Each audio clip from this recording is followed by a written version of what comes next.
I'm going to pause on theology of the body today for a particular reason, but I'm just going to focus today on the gospel.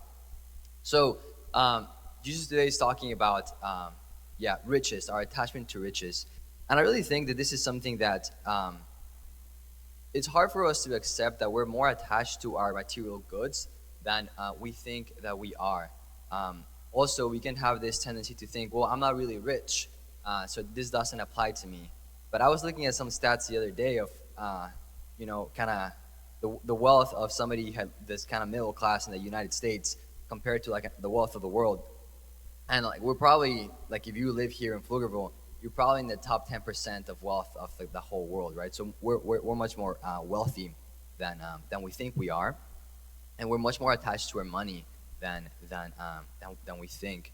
I think I may have shared this story before, but I'll share it again. I remember one time when I was a seminarian, I was in a parish, and one morning I was walking to the chapel, and this man came up to me, and he knew I was a seminarian there at the parish, and he gave me a $100 bill just because he knew I was a seminarian and probably needed the support.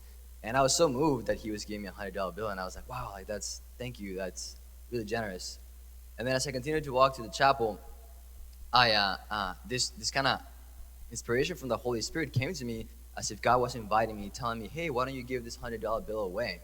Like you just received it, you don't really need it. Like 10 seconds ago, you didn't have it. Why don't you just give it away? And immediately, I saw such a resistance. I was like, no, what do you mean I'm going to give this away? Like, a ton of possibilities came to me of how I could use this money.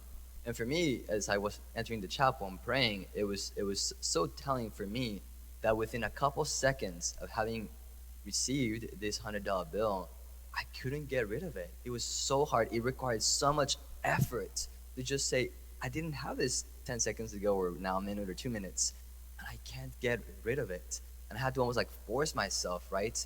And again, it showed part of my heart of how hard it was. Not too long ago, too, it happened to me that I was at Walmart, and anyway, my card was not going through, and somebody was super generous. And then they swiped for me, and I was like, oh my goodness, like that is so generous. And then as I was leaving, I was like, what if I do that for the next person? And it was like a lesser amount of what had been paid. And I saw again this resistance, like, no, like I just saved a bunch of money, right? I think we're much more attached to our money than we think. And our attachment to our money, to our material things, affects our possible attachment to God. It really does. And so one of the things that we have to do to fight this is we have to kind of be generous sometimes in ways that it hurts. And it's healing for our heart. It really opens our hearts for the possibility of receiving God more. And so that's really the only way to do it. We have to kind of give sometimes in ways that it kind of hurts a little bit, and that kind of heals our heart to not be as attached. There's really no other way. There's no just kind of like a spiritual way of going unattached. There really isn't. The only way is to actually doing the thing when you give things away that are hard for us to give. Ultimately, we're made for heaven. We're made for union with God. And if we want to achieve the depths of union with God, we have to not be attached to things, but only to the Lord. And one of the things we're attached to is things and money. And so we have to exercise generosity, unattachment, for the sake of being closer to the Lord.